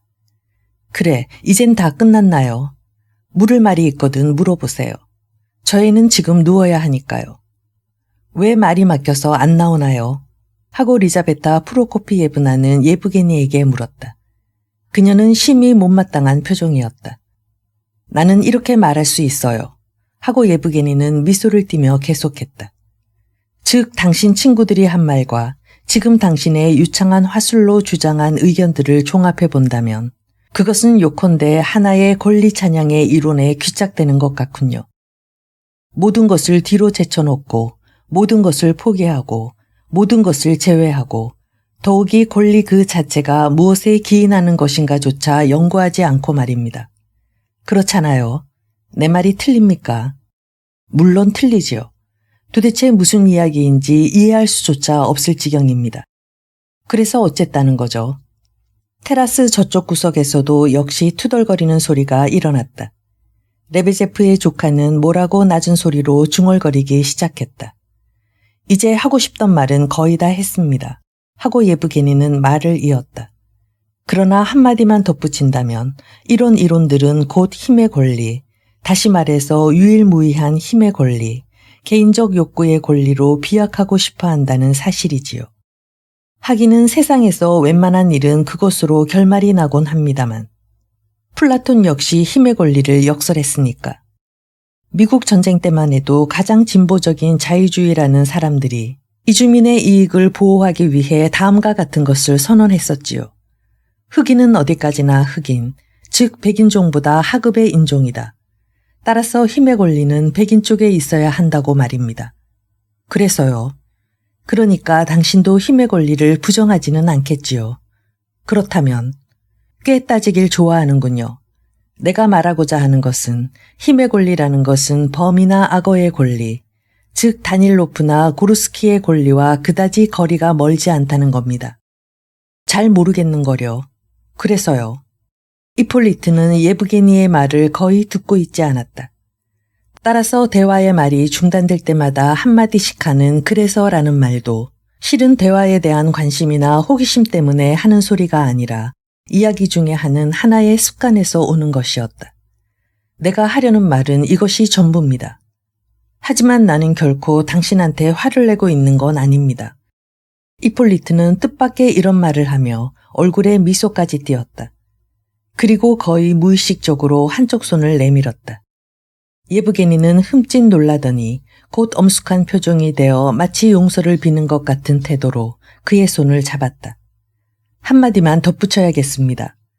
그는 어쩐지 애매한 듯한 그러나 공손한 어조로 입을 열었다. 나는 당신이 내 얘기를 끝까지 주의 깊게 들어준 데 대해 진심으로 감사드립니다. 왜냐하면 우리나라의 자유주의자라는 친구들은 다른 사람이 무슨 색다른 신념을 피력하면 그것을 들어줄 만한 아량이 없기 때문에 당장 그에게 비난을 퍼붓는가 하면 그보다 더 악랄한 수단으로 보복을 꾀하기 일쑤거든요. 그건 정말 옳은 말이야. 하고 예판친 장군이 한마디 던졌다. 그리고는 더 이상은 지루해서 못 견디겠다는 듯이 뒷짐을 진 채 테라스 계단 위로 물러가더니 입을 크게 벌리고 하품을 했다. 자, 이제 그만해요. 당신의 얘긴 더 이상 듣고 싶지 않으니까. 하고 리자베타 부인은 예브게니에게 말했다. 시간이 꽤 늦었군요. 이폴리트는 겸연쩍은 듯이 주위를 둘러보더니 미안하다는 표정을 지으며 자리에서 일어났다. 공연히 여러분들을 붙잡아 놓은 것 같습니다. 실은 여러분에게 몽땅 털어놓고 얘기하고 싶어서. 나는 당신네들이 모두, 나는 마지막으로, 하지만 그것은 하나의 망상에 지나지 않습니다. 그는 마치 발작처럼 간헐적으로 원기를 회복했다. 그러고는 정신적 혼미 상태로부터 몇 초 정도는 완전한 의식으로 되돌아와 퍼뜩퍼뜩 머리에 떠오르는 것을 입 밖에 내서 말하고 있는 듯 싶었다. 물론 그가 하는 말의 대부분은 지극히 단편적인 것이었다. 아마도 그것은 고독한 병상에서 잠 못 이루는 기나긴 밤마다 혼자 씹고 되씹어왔던 생각의 일부분인 모양이었다. 그럼 안녕히. 그는 갑자기 뜻밖의 말을 하기 시작했다. 그런데 당신네들은 내가 아무런 괴로움 없이 안녕이라는 말을 할 수 있다고 생각하십니까? 하하하. 그는 스스로의 어설픈 질문을 조소했다. 그러나 하고 싶은 말이 혀끝에서 맴돌며 제대로 흘러나오지 않는 것이 몹시 안타까운 듯 그는 신경질적인 커다란 소리로 다시 입을 열었다. 각하, 매우 염치 없는 부탁입니다만 나의 장례식에 꼭 참석해 주시기 바랍니다. 물론 참석할 만한 가치가 있다고 인정하신다면 말입니다. 그리고 여러분들도 모두 장군과 함께 꼭. 이렇게 말하고 그는 또다시 소리를 내어 웃었다. 그러나 그 웃음은 이미 미친 사람의 웃음에 지나지 않았다. 그러자 리자베타 부인은 깜짝 놀라며 그에게 다가가 손을 잡았다. 이폴리트는 여전히 웃음을 머금은 채 그녀의 얼굴을 뚫어지게 바라보고 있었다.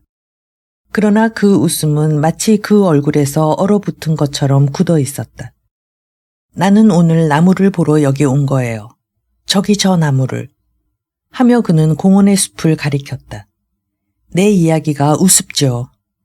그는 다시 정색을 하고 리자베타 부인에게 이렇게 묻고는 곧 무슨 생각에 잠겨버렸다. 얼마 후에 그는 다시 얼굴을 쳐들고 주위를 두리번거렸다. 그는 예브게니를 찾고 있었던 것이다. 예브게니는 그리 멀리 떨어지지 않은 오른쪽에 아까부터 그대로 서 있었는데도 이폴리트는 그것을 까맣게 잊고 딴 데서 그를 찾고 있었다. 아, 당신은 아직 돌아가지 않았군요. 마침내 그는 예브게니를 발견하고 이렇게 말했다.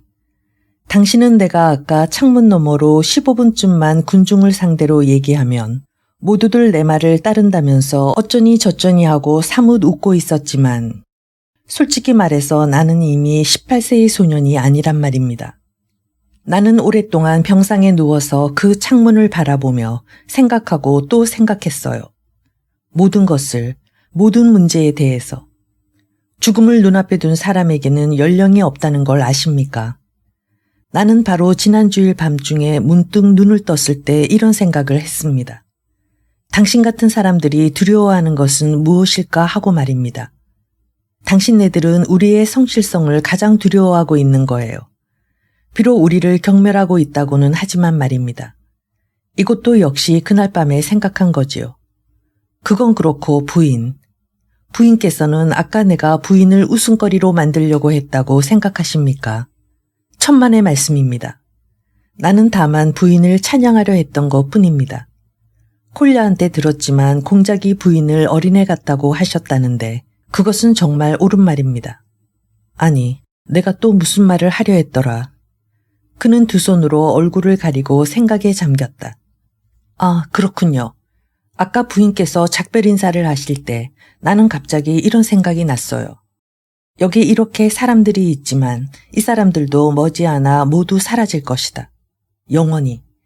그리고 저 나무도 역시 없어져 버리고 남는 것은 다만 내 창문 맞은편에 있는 마이에른의 집 붉은 벽뿐이겠지. 어때? 저 사람들한테 그걸 한번 말해봐라. 시험 삼아 한번 말해봐. 오, 여기 마녀가 있구나. 하지만 나는 망자가 아니냐. 나는 망자요 라고 말해라. 망자는 무슨 말을 해도 상관없다. 이렇게 말해보란 말이다. 공작 부인 마리아 알렉세예브나도 결코 나무라지는 않을 거라고 말이야. 아니, 당신네들은 웃고 계시는군요. 하고 그는 의욕에 가득 찬 눈길로 둘러보았다. 그러고는 그러나 자리에 꼼짝 않고 누워있노라면 여러 가지 생각이 머리에 떠오르지요. 자연이란 참으로 조소적인 것이라는 확신을 나는 얻었습니다. 부인께서는 아까 나를 보고 무신론자라고 말씀하셨습니다만 자연이란 것은 어째서 당신들은 또 웃으십니까? 정말로 잔인한 사람들이군. 그는 갑자기 서글픔과 분노가 뒤섞인 목소리로 이렇게 말하고 좌중을 둘러보았다. 하지만 나는 결코 콜야를 타락의 길로 이끌지는 않았습니다. 하고 그는 갑자기 생각난 듯 지금까지와는 전혀 달리 심각한 어조로 말을 맺었다. 쓸데없이 언짢게 생각할 건 없어. 너를 보고 웃는 사람은 아무도 없으니까. 리자베타 프로코피예브나는 가슴이 답답한 듯 말했다. 내일이라도 곧 다른 의사를 불러오도록 하자. 전에 진찰한 의사는 진단을 잘못했을 거야. 자, 어서 앉아요. 이렇게 비틀거리면서 서 있으면 어쩌겠다는 거야. 잠꼬대 같은 소리만 늘어놓으면서. 아, 정말 이해를 어쩐담. 리자베타 프로코피예브나는 어쩔 줄을 몰라 허둥대다가 그를 안락의자에 앉혔다. 그녀의 볼에 맺힌 눈물방울이 반짝 빛났다. 이폴리트는 깜짝 놀라며 조심스럽게 한 손으로 그 눈물방울을 손가락 끝으로 건드려 보았다. 그러고는 어린애처럼 싱긋 웃어 보였다. 나는 부인을 하고 기쁜 듯이 입을 열었다. 부인께선 모를 거예요. 내가 얼마나 부인을. 저 애는 언제나 나를 만나기만 하면 신이 나서 부인 얘기를 했답니다. 저기 저의 콜냐는 말이에요. 나는 저 애가 부인 얘기에 열을 올리는 것을 보면 기분이 좋아지곤 했지요. 나는 절대로 콜냐를 나쁜 길로 인도하지는 않았어요. 내가 이 세상에서 소중히 남겨두고 가는 건 콜냐뿐입니다. 처음엔 여러 사람을 남겨두고 싶었지만 이제는 아무도 없습니다. 아무도 없어요. 나는 활동적인 인간이 되기를 원했습니다. 그럴 권리를 가지고 있었으니까요. 나는 얼마나 많은 것을 원했는지 몰라요. 그러나 지금은 아무것도 원치 않습니다. 아무것도 원하고 싶지 않습니다. 이젠 아무것도 원치 않기로 했어요. 내가 없어지더라도 다른 사람이 진리를 탐구하겠지요. 자연이란 정말 아이러니하군요. 어째서 자연은? 그는 갑자기 고조된 음성으로 성급히 말을 이었다. 어째서 자연은 다만 그것을 조소하려는 목적만으로 가장 훌륭한 존재를 창조하는 것일까요? 자연이라는 것은 이 지상에서 가장 완벽하리만큼 전형적인 인간을 세상 사람들에게 전시하면서 한편으로는 소름 끼치는 이야기를 하지 않을 수 없는 운명을 그에게 부여한 것입니다. 아니, 그 피가 만일 한꺼번에 모두 쏟아져 나왔다면 인류는 필시 그 피 속에 빠져 죽어버렸을 것입니다. 내가 죽는다는 건 얼마나 다행한 일인지. 나도 살아있으면 역시 어떤 무서운 거짓말을 할 게 틀림없으니까요. 자연은 나로 하여금 그렇게 하도록 가만두지 않으니 말입니다. 나는 그 누구도 못된 길로 이끌지는 않았습니다. 나는 인류의 행복을 위해 진리의 발전과 그 전파를 위해 살고 싶었습니다. 나는 창문 너머로 마이에른의 집벽을 바라보면서 만일 15분 동안만 모든 사람이 내 말을 경청해 준다면 틀림없이 그들을 모두 설득할 수 있으련만 이렇게 생각한 적이 있었습니다. 그러나 그럴 기회는 없었습니다. 일생을 통해 오직 한 번. 부인 한 사람만을 상대해서 짓거렸을 뿐입니다. 그러나 그걸로 대체 무엇을 얻을 수 있었을까요? 아무것도 없습니다. 있다면 그것은 모멸뿐이었지요. 요컨대 나는 바보예요. 무용지물이에요. 죽어야 할 때가 온 놈이지요. 게다가 무엇 하나 추억이 될 만한 것도 남기지 못하고 소리도 없이 발자취도 없이 아무런 업적도 남기지 못한 채 이렇다 할 신념을 전파하지도 못한 채 그냥 사라져가는 거예요.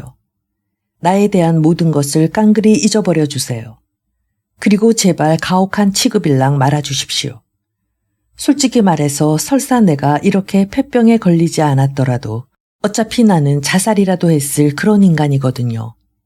그는 아직도 많은 얘기를 하고 싶은 눈치였다. 그러나 갑자기 말을 그치고 의자에 몸을 던지더니 두 팔에 얼굴을 파묻고 어린애처럼 엉엉 울기 시작했다. 어머나, 이 일을 어쩐담. 이렇게 외치며 리자베타 프로코피예브나는 그에게로 달려가서 그의 머리를 힘껏 자기 가슴에 끌어안았다.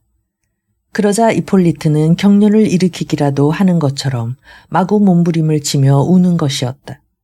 이제 울음을 그쳐. 그만 울라니까. 너같이 착한 애는 하느님께서 꼭 용서해 주실 거야. 자, 어서 사내답게. 이게 무슨 꼴이람. 부끄럽지도 않아. 나한테는 집에... 이폴리트는 고개를 쳐들려고 애쓰며 다시 입을 열었다. 집에 남동생 하나와 여동생 둘이 있습니다. 아직도 나이 어린, 가엾고도 순진한 아이들입니다. 우리 어머니는 그 애들을 망치고 말 거예요. 그러니까 부인께서는 부인 자신이 어린애와 같은 분이니까 그 애들을 구해주세요. 그 애들을 우리 어머니의 손에서 빼내주세요. 그 사람은 말하기조차 부끄럽습니다. 오 주여, 그 애들을 보살펴 주세요. 도와주세요. 그 은혜는 하나님께서 몇백 배로 갚아주실 것입니다. 제발 그 애들을 잊지 마시기를. 여보, 뭐라고 말 좀 해보세요. 어떻게 하면 좋겠어요? 네. 하고 리자베타 프로코피예브나는 안타까움을 못 이겨 자기 남편에게 소리쳤다.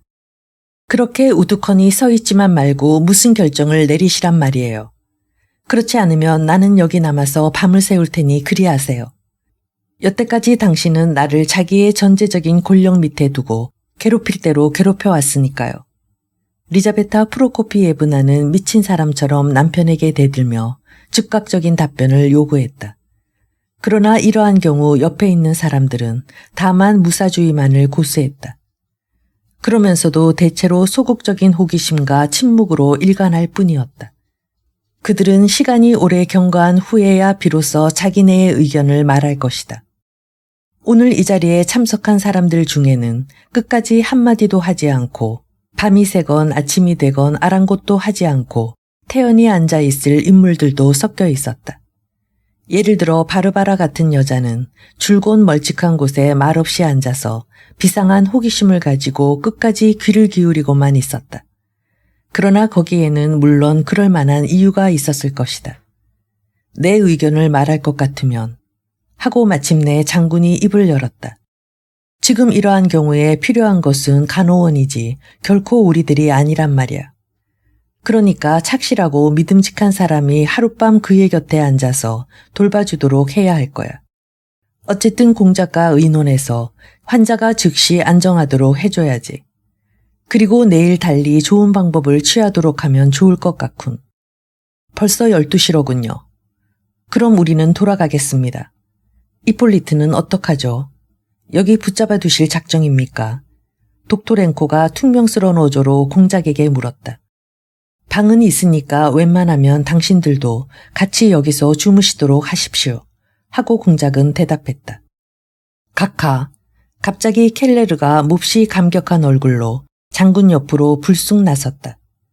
오늘 밤 저 사람의 간호를 위해 믿을 만한 사람이 필요하시다면 내가 친구를 위해 희생할 용의가 있습니다. 저 친구는 정말 착한 마음씨를 가진 사람이에요. 나는 오래전부터 저 친구를 훌륭한 놈이라고 존경하고 있었습니다. 나 같은 놈은 원래가 수양이 부족한 인간입니다만 저 친구는 나와 다릅니다.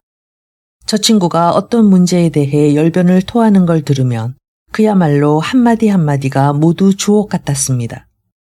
장군은 하도 어이가 없어 고개를 돌려버리고 말았다. 물론 저 사람이 우리 집에서 묵고 간다면 나도 기쁩니다. 저 사람은 아무래도 기차를 타기 어려울 것 같군요. 공작은 리자베타 프로코피예브나의 신경질적인 물음에 대해 이렇게 설명했다. 그런데 너 졸고 있는 거냐? 내가 이 집에서 자고 가지 않겠다면 난 공작을 우리 집에 모시고 가겠다. 공작, 당신도 금방 쓰러질 것 같은 얼굴을 하고 있군요. 몸이 불편하신가요? 리자베타 프로코피예브나는 초저녁에 공작이 병석에 누워있지 않은 것을 보았을 때 공작의 외관만으로 그의 건강 상태를 지나치게 좋게 판단했던 것이다. 그러나 바로 엊그제까지 그를 괴롭힌 병과 그에 따르는 가슴 아픈 회상, 어수선했던 오늘 저녁의 피로, 파블리시체프의 아들에 관한 사건, 그리고 지금의 이폴리트 사건, 이러한 모든 것이 얽히고 설켜서 가뜩이나 병적으로 예민한 공작의 감수성을 거의 열병적 상태에 이르도록 자극했던 것이다. 그러나 그 밖에도 지금 그의 눈 속에는 무엇인가 별개의 심려라기보다는 오히려 의구심이라고 할 만한 것이 서려 있었다. 공작은 이폴리트가 또 무슨 짓을 저지르지나 않을까 염려되는 듯 조심스러운 눈으로 그를 지켜보고 있었다. 벼랑간 이폴리트는 무서울 만큼 창백한 얼굴로 자리에서 벌떡 일어났다. 그 일그러진 얼굴에는 절망에 가까운 수치의 기색이 떠올랐다. 이러한 표정은 겁먹은 듯한 증오의 눈초리였는데 그는 자중을 둘러보고는 다시 파르르 떠는 입술 위에 무기력하고 비뚤어진 미소를 나타내는 것이었다. 그러나 그는 곧 눈을 내리깔고 여전히 미소를 띤 채 테라스 층계 옆에 서 있는 브루도프스키와 독토렌크 쪽으로 비틀거리며 걸어갔다. 그들과 함께 돌아갈 작정인 모양이었다. 이게 바로 내가 염려했던 겁니다. 하고 공작은 소리쳤다. 반드시 이럴 줄 알았어요. 이폴리트는 미칠 듯한 증오와 함께 그쪽으로 몸을 획 돌렸다. 그 안면의 근육은 툭툭 붉어져 실룩거리면서 말을 하고 있는 것 같이 보였다. 당신이 무엇을 염려했다고요? 반드시 그럴 줄 알았다고요. 솔직히 말해서 그는 입에다 거품을 물며 목구멍을 죄는 것 같은 소리로 외쳤다. 여기 있는 사람들 중에 내가 증오하는 사람이 있다면 말입니다. 하긴 당신네들 모두를 증오하고 있지만 그 중에서도 특히 당신을 가면을 뒤집어 쓰고 입에 침 바른 소리를 잘하는 백지의 백만장자의 자성가인 당신을 미워해왔습니다. 당신의 소문을 듣기 시작한 그때부터 난 죽어라고 당신을 미워해왔단 말입니다. 오늘 저녁의 모든 불상사는 전적으로 당신에게 그 책임이 있습니다. 나를 거의 발작에 가까운 상태로 이끈 것도 당신이고요. 당신은 죽어가는 병자를 모욕했습니다. 내가 만일 죽지 않고 산다면 반드시 당신을 죽이고야 말 것입니다. 당신의 자비 같은 건 필요 없어요. 그런 건 아무에게도 받지 않겠어요. 누구한테서나 아무것도 받지 않겠단 말입니다. 아까는 내가 정신없이 헛소리를 했던 거예요. 그러니까 당신네들은 조금도 우쭐댈 이유가 없단 말입니다. 나는 당신네들 모두를 영원히 저주하겠습니다. 그는 숨이 가빠서 더 이상 계속하지를 못했다. 아까 소리를 내어 운 것이 부끄러워진 거예요. 하고 레베제프는 리자베타 부인에게 속삭였다. 반드시 그럴 줄 알았다고 말하는 걸 보면 공작도 제법 사람의 마음속을 들여다볼 줄 아는 모양이죠. 그러나 리자베타 프로코피예브나는 그를 거들떠보지도 않았다. 그녀는 거만하게 허리를 펴고 고개를 뒤로 번쩍 젖히고 선 채 경멸과 호기심이 뒤섞인 눈으로 그들을 지켜보고 있었다. 이폴리트가 말을 끝냈을 때 장군이 두 어깨를 으쓱해 보이자 부인은 도대체 그게 무슨 뜻이냐는 듯이 남편을 머리끝에서 발끝까지 훑어보았으나 이내 공작에게로 얼굴을 돌렸다. 공작, 고마워요. 우리들에게 유쾌한 하루 저녁을 보내게 해주셔서. 우리들을 이런 난장판에 끌어들일 수 있었던 걸 당신은 속으로 좋아하고 있을 거예요. 아무튼 고마워요. 당신을 똑똑히 관찰할 기회를 준 것만으로도 감사를 드려야겠어요. 이렇게 말하고 부인은 화가 잔뜩 나서 입고 있는 망토를 바로 고쳐 입으며 놈팡이들이 밖으로 나가기를 기다리고 있었다. 그들 앞으로 곧 전세마차가 왔다. 15분쯤 전에 독토랭크가 레베제프의 아들인 중학생을 보내서 불러오도록 한 마차였다. 예판친 장군은 자기 아내의 말이 끝나기를 기다렸다가 이내 한마디 거들었다. 공작, 사실 나는 꿈에도 생각지 못했소. 더구나 그처럼 화기애애하던 자리가 갑자기, 그리고 리자베타만 하더라도.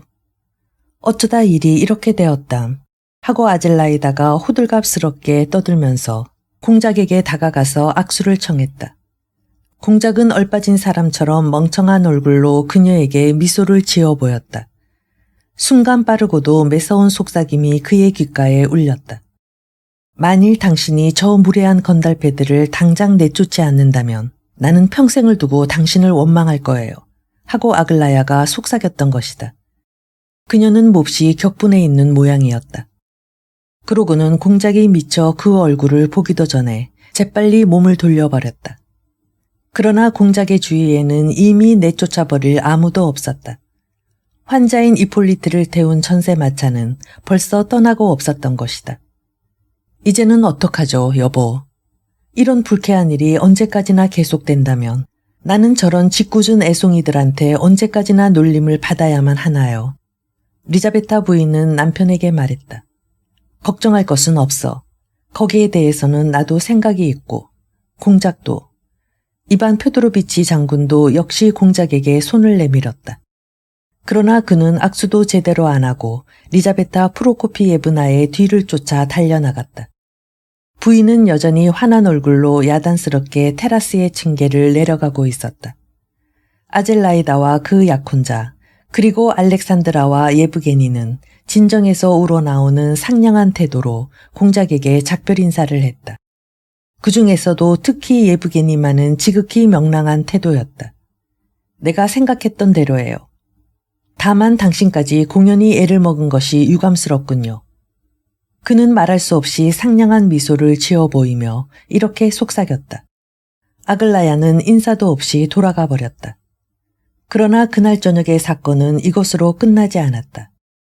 리자베타 프로코피예브나는 또다시 고배를 맛보지 않을 수 없었던 것이다. 부인이 계단을 따라서 공원을 둘러싸고 있는 한길까지 미쳐 내려오기도 전에 두 필의 백마가 끄는 멋진 마차 한 대가 공작의 별장 옆으로 지나갔다. 마차 위에는 화려한 옷차림을 한 귀부인 두 사람이 앉아 있었다. 그러나 마차는 10걸음도 채 지나지 않아서 갑작스레 멈춰섰다. 그리고는 귀부인 중에 어느 하나가 반가운 친구라도 발견한 듯 갑자기 뒤를 돌아보았다. 어머나, 당신이었군요. 예브게니 파블로비치. 순간 맑고도 아름다운 여인의 목소리가 울려왔다. 그 소리에 번쩍 귀가 뜨인 것은 공작 한 사람만이 아닌 것 같았다. 여기서 당신을 발견하다니 얼마나 기쁜지 모르겠어요. 당신한테 연락을 취하려고 2번이나 시내에 사람을 보냈었는데 온종일 당신을 찾아다녔답니다. 예브게니 파블로비치는 장승처럼 계단에 멈춰 서버렸다. 리자베타 프로코피예브나도 그 자리에 못 박힌 듯 서버렸으나 그렇다고 예브게니처럼 공포에 휩싸인 것은 아니었다. 그녀는 조금 전에 그 놈팡이들을 노려보았을 때처럼 거만하고도 냉정한 경멸의 눈초리로 이 불쏘나리만큼 대담한 여인을 응시했다. 그러고는 곧 그 눈을 예브게니에게로 돌렸다. 전할 소식이 있어요. 하고 여인의 맑은 음성이 계속해서 울려왔다. 쿠프페로프의 어음권은 걱정할 필요가 없게 됐어요. 내가 로고진을 설복해서 3만 루블에 사들이도록 했으니까. 앞으로 3달가량은 안심해도 좋아요. 그리고 비스쿠프니 뭐니 하는 패거리는 전부터 잘 아는 사이니까 원만히 타협될 수 있을 거예요. 어쨌든 모든 일이 순조롭게 되어가고 있으니 그리하세요. 그럼 내일 또 만나요. 마차는 움직이기 시작하기가 무섭게 저 멀리로 사라져버렸다. 저거 미친 여자 아니야?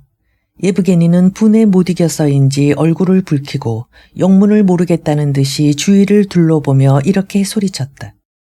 무슨 소리를 하는 건지 하나도 못 알아듣겠어. 난데없이 어음은 무슨 어음이야. 도대체 저 여잔 뭐야? 리자베타 프로코피예브나는 한참 동안 계속해서 그의 얼굴을 노려보고 있다가 갑자기 발길을 돌리더니 자기 집을 향해 걷기 시작했다. 다른 사람들도 그 뒤를 따랐다. 1분이 지난 후 예브게니는 공작이 서 있는 테라스로 허둥지둥 되돌아왔다. 공작, 당신은 지금 그 여자가 한 말이 무슨 뜻인지 모르시오. 전혀 모르겠는데요. 하고 공작은 대답했다. 그 자신도 지금 극도의 병적인 긴장 상태에 빠져 있었던 것이다. 정말 모르겠단 말이죠. 모르겠습니다. 나도 전혀 모르겠어요. 하며 예브게니는 갑자기 소리를 내어 웃었다. 정말 나는 그 어음이니 뭐니 하는 것과는 아무런 관계도 없습니다. 내 말을 믿어주십시오. 아니, 왜 그러시죠? 금방 졸도라도 할 것 같은 안색인데요. 아닙니다. 괜찮습니다. 아무렇지도 않아요.